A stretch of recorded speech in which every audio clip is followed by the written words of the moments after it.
What's going on, everyone? Today, we're heading to the Steel City, Pittsburgh, Pennsylvania, to tell the full story of one of the most beloved stadiums in all of Major League Baseball. PNC Park, the home of the Pittsburgh Pirates. It's a stadium known for its breathtaking views, passionate fan base, and incredible design.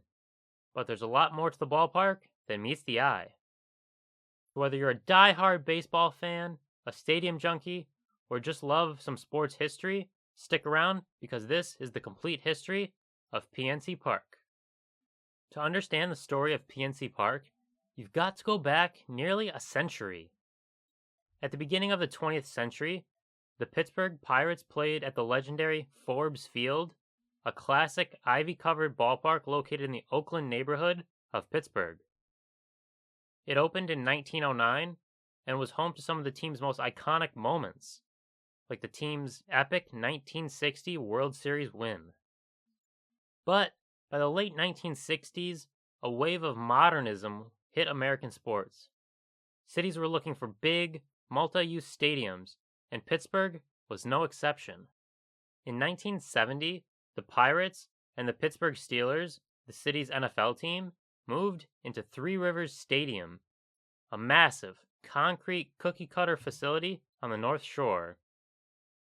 While it hosted two Pirates World Series titles in 1971 and 1979, and several Hall of Famers, it wasn't exactly loved by all fans.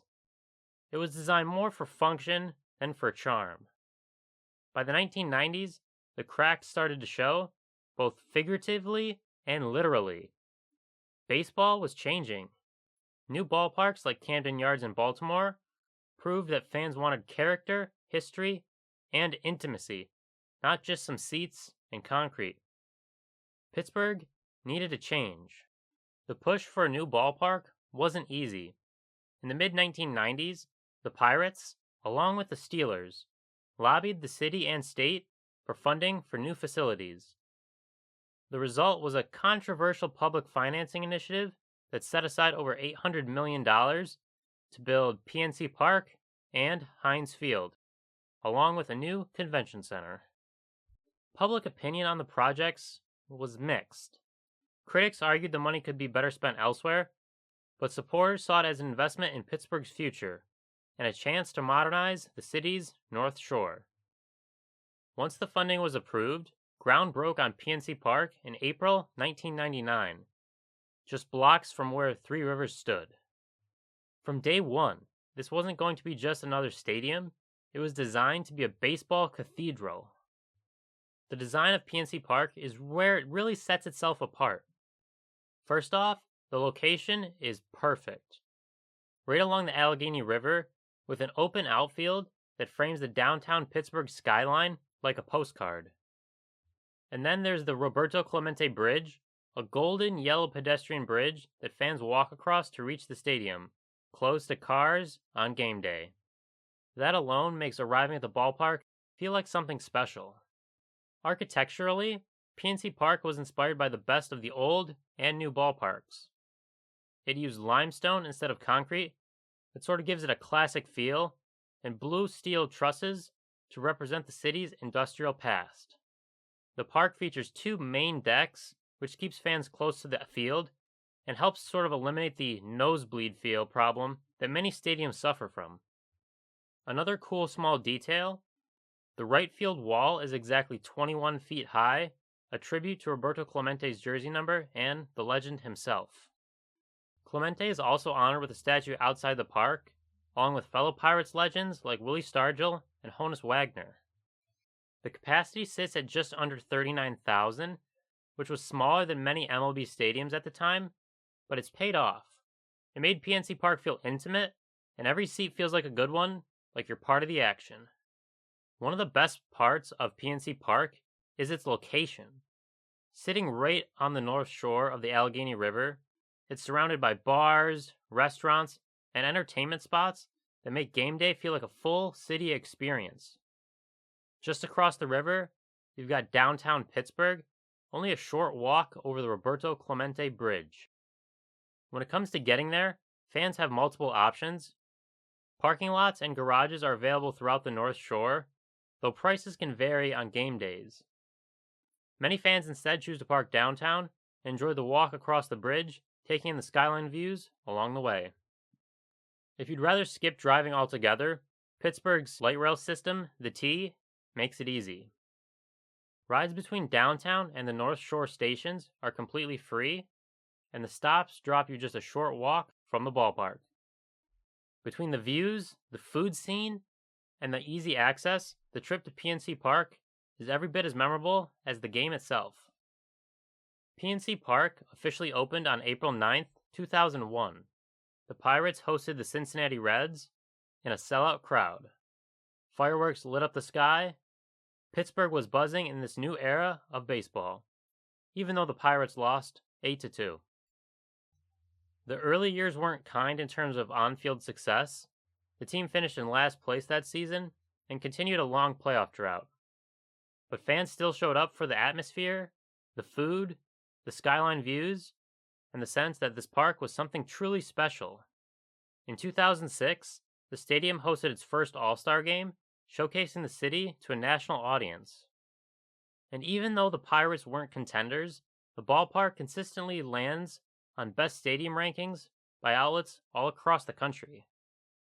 If there's one night that defines PNC Park for Pirates fans, I would say it's October 1st, 2013. Pirates fans, you might know what I'm talking about. That night was the NL wildcard game between the Pirates and the Reds. After 20 straight losing seasons, the Pirates were finally back in the postseason. In PNC Park, it was ready and it was absolutely electric. Fans were dressed in black, every seat was filled, and chants echoed through the stadium. Then came the famous Cueto moment, when the crowd began chanting Reds pitcher Johnny Cueto's name. He got rattled, literally dropped the ball on the mound, and then one pitch later, Russell Martin hit a home run, and the stadium exploded. The Pirates won that game 6-2, and while their playoff run didn't go all the way to the World Series, that night helped cement PNC Park's status as a true baseball landmark.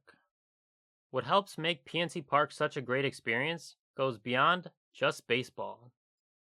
The food scene is next level. You've got Primanti Brothers sandwiches stuffed with fries and coleslaw, pierogi stands, craft brews from local breweries, and more.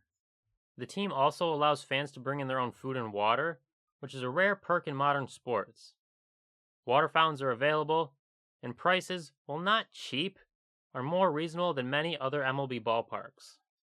And then there's the pierogi race, a goofy but iconic tradition where giant pierogies and costumes race around the warning track mid-game. It's Pittsburgh through and through. The fan culture is unique also. Even during losing seasons, Pirates fans show up. You'll have families, die-hard fans, people just there for the vibes.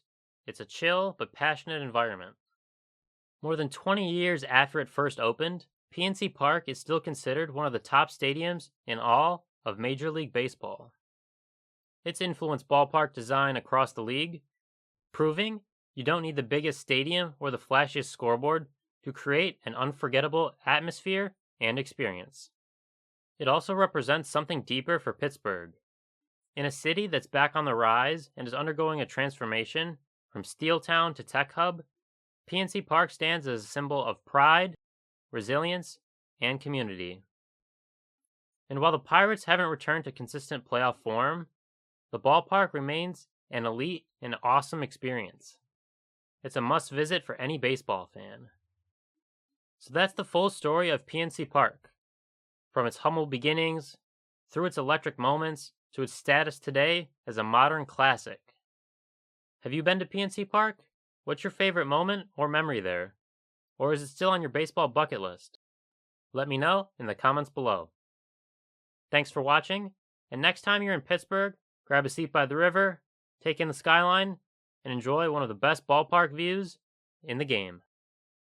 And if you enjoyed this video, don't forget to like, comment, and subscribe for more deep dives into sports' most iconic stadiums and sports history. I'll see you in the next one.